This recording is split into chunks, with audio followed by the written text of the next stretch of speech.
Hey everyone, welcome to Mountain Beast Mysteries.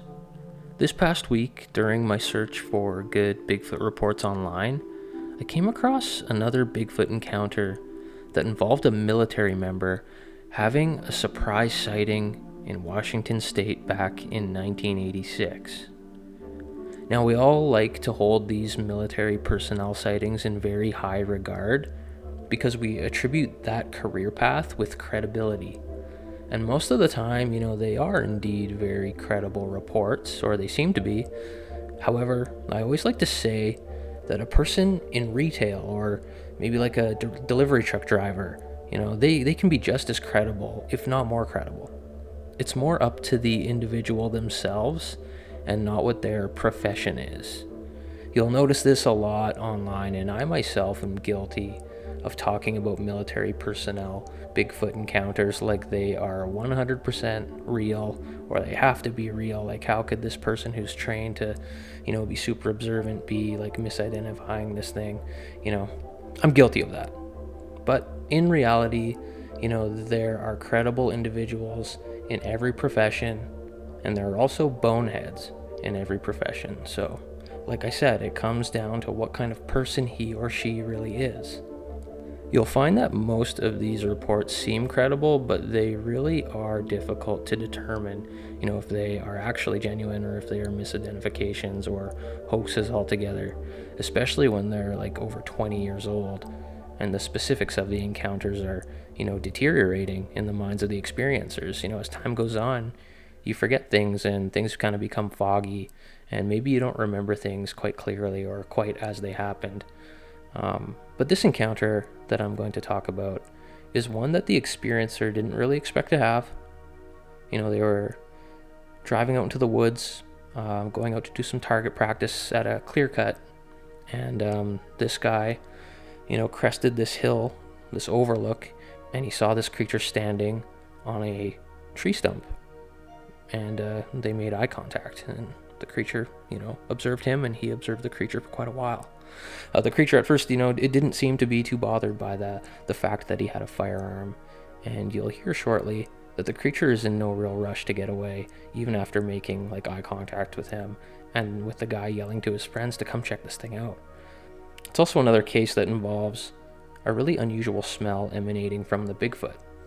It's very odd that sometimes people report these strange smells and other times they don't.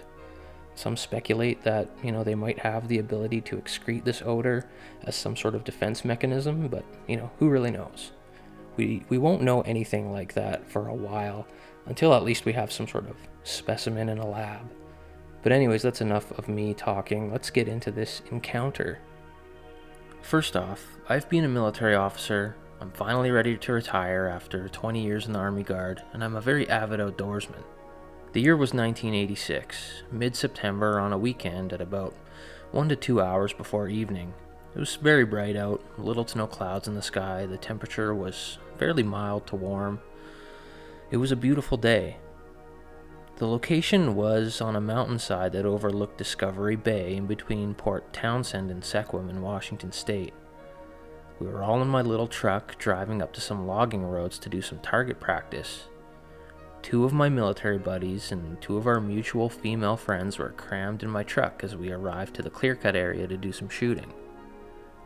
Just in case there were some animals in the clear-cut area, I parked the truck back from the end of the road so that the sound of the truck might not scare away any animals.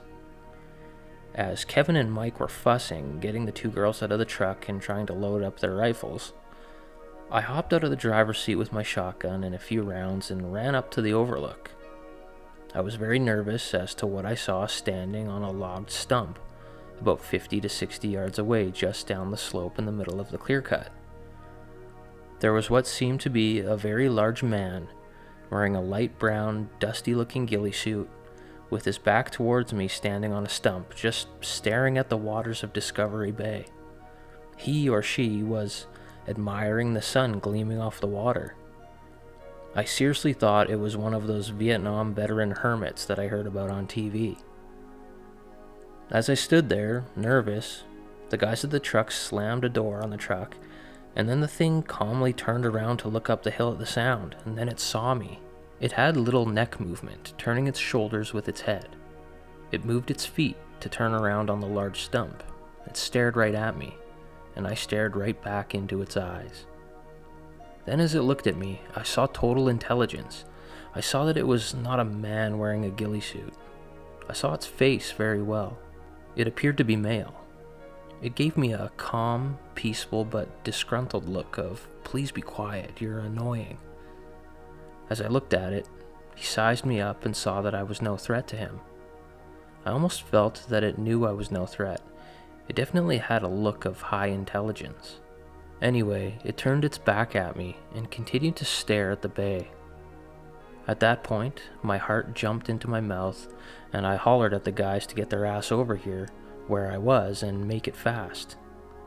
The Bigfoot once again turned around to me again, making the same right-hand turn, and looked at me for the second time, but this time it turned a little faster.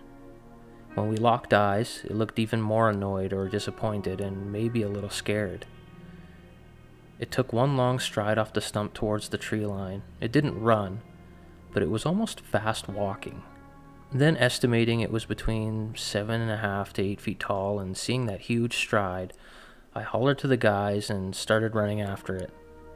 The guys then saw me sprinting after it, over fallen trimmed branches, logs, over stumps with a rifle in hand.